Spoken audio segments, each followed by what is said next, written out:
Bonjour YouTube, je suis Sébastien et on va enchaîner après la première vidéo où on a démonté l'iPhone. Maintenant on va monter la nouvelle batterie.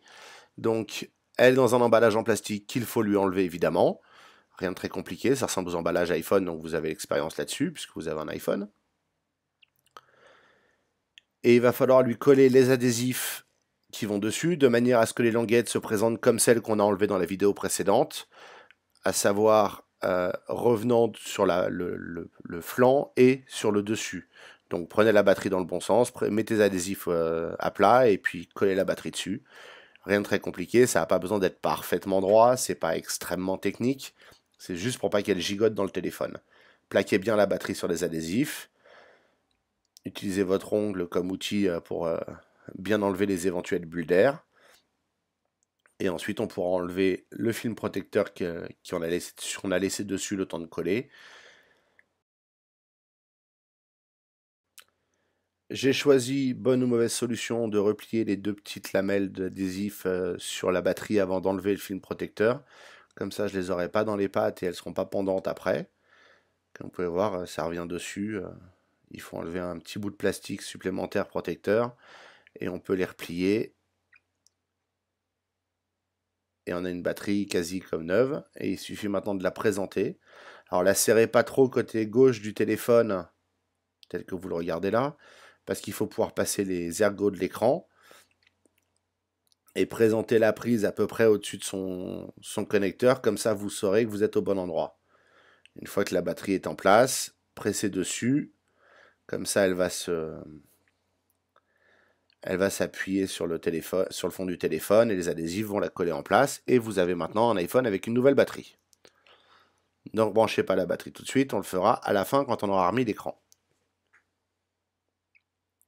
Vérifiez que vos boutons fonctionnent, mais il n'y a pas de raison qu'ils ne fonctionnent plus. Et on va maintenant s'attaquer à réinstaller l'écran. Pour cela, il va falloir mettre un adhésif. Encore une fois, j'utilise la mousse dans la boîte pour le protéger un petit peu tant qu'il est encore en bon état. Cet adhésif est étrangement livré avec la batterie et pas avec l'écran, mais l'écran livre d'autres adhésifs que je trouve moins bien, objectivement, et plus épais, ce qui n'aide pas. Donc repérez le sens. Et l'idée pour moi, ça va être de fixer cet adhésif au châssis du téléphone parce que en haut de l'écran, il y a les câbles qui vont être un enfer à contourner avec l'adhésif. Donc c'est plus facile de le fixer sur le châssis, le présenter correctement et amener l'écran ensuite. Et comme ça, vous pouvez voir le sens. La partie qui a une petite encoche en haut dans le film protecteur va en haut à droite. Et on peut le présenter comme ça, et en utilisant le petit pic que l'on utilisait tout à l'heure. Je vous dis encore une fois, il y en a dans les trousses de maquillage et d'ongles de nos chères dames. On peut l'appuyer et le présenter de façon à ce qu'il se mette vraiment dans les angles de la petite étagère sur laquelle vient s'appuyer l'écran.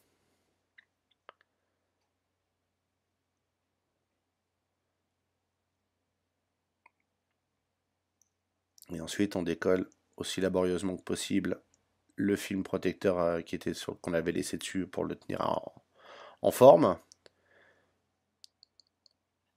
en maintenant l'adhésif et en le pressant.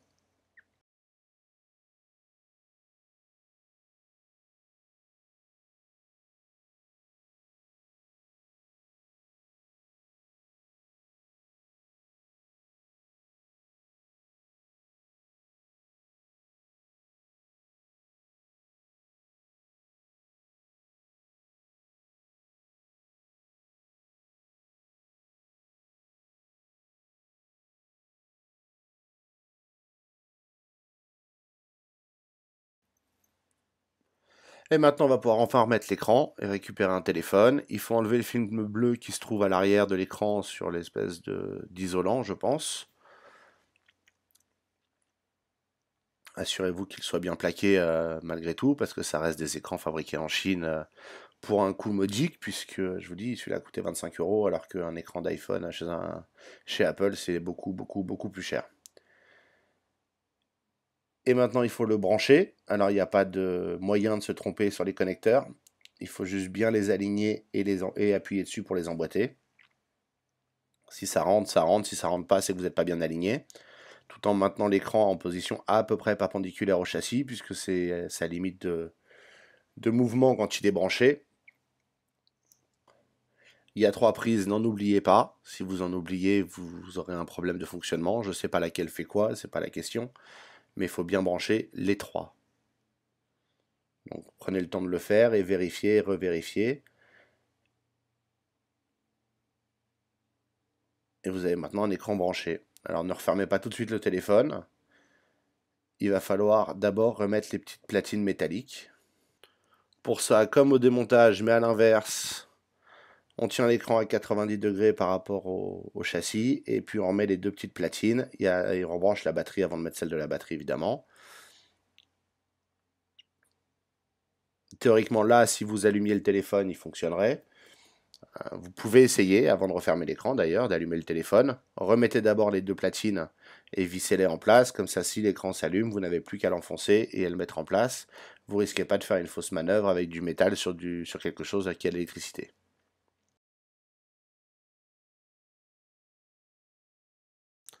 Et maintenant que vos platines sont en place, emboîtez bien les 2 crochets qui se trouvent en haut de l'écran dans le châssis, et puis pressez l'écran de haut en bas jusqu'à ce qu'il soit parfaitement emboîté.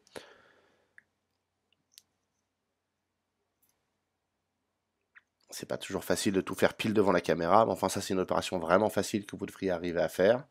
Vous voulez l'emboîter et à la fin, quand il sera en place, avant même de le revisser, si vous ne l'avez pas déjà testé, allumez-le et voilà, vous avez un écran d'iPhone. Il ne reste plus qu'à remettre les 2 petites vis qui se trouvent en dessous et vous aurez fini, une fois que vous aurez enlevé aussi le film plastique sur l'écran, décrétant que c'est un iPhone 9.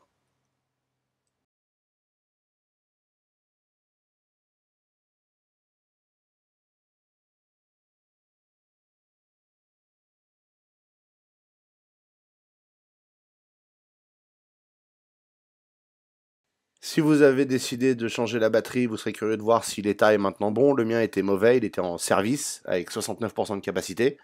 Donc théoriquement, j'ai gagné 31% par rapport à une batterie d'origine et 29% de plus. Je ne vais même pas essayer d'additionner parce que c'est des pourcents par rapport à des pourcents et ça devient compliqué, mais je devrais regagner 50% d'autonomie globalement. Mais même si je suis revenu à l'état d'origine, c'est déjà pas mal. Comme vous pouvez le voir là, ça ne charge pas. En fait, il faut que la batterie ait été un peu déchargée et rechargée. Il s'est mis à fonctionner plus tard et il annonçait en effet batterie nickel. Et 10 jours plus tard, elle affiche toujours capacité maximum 100%, capacité de performance optimale. Donc c'est dans le fond une opération réussie. Quant à l'écran, l'affichage en vidéo vous en dira pas beaucoup, mais il est très bien, capte parfaitement les doigts, fonctionne parfaitement, j'ai pas de problème. La seule vraie différence notable, c'est que si vous regardez votre iPhone en biais avec un peu d'angle, l'écran semble un peu plus terne.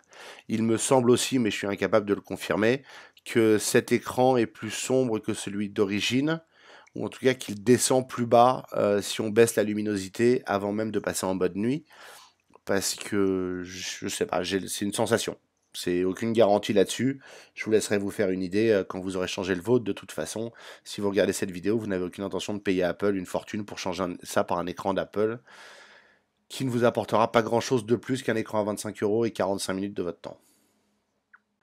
Et voilà pour cette vidéo de réparation d'iPhone. Vous pourriez aussi changer le bouton s'il était cassé. Vous pourriez changer sans doute le haut-parleur. Il y a des tas de choses qui peuvent se réparer. On trouve plein de pièces sur Amazon notamment, sur eBay, sur plein d'autres sites. Regardez les commentaires pour choisir les bonnes. Moi, c'est ce que j'ai fait. J'ai pris la batterie la mieux notée et l'écran le mieux noté en lisant les commentaires. Objectivement, c'est pas grave si c'est pas exactement le même modèle que vous. Même si je préfère avoir des commentaires sur mon modèle d'iPhone parce qu'on ne sait pas comment fonctionnent les chaînes d'assemblage, ni si c'est fait au même endroit. Mais avec un peu de patience et si vous êtes capable d'attendre le colis plutôt que de courir faire réparer votre téléphone dans les 5 minutes, vous pouvez le faire vous-même. Et vous avez un iPhone réparé avec une nouvelle batterie pour 45 € au lieu de 150. Merci d'avoir suivi cette vidéo, j'espère qu'elle vous a été utile. Si c'est le cas, pensez à la liker pour la recommander et vous pouvez vous abonner, ce qui est très important, pour en voir d'autres.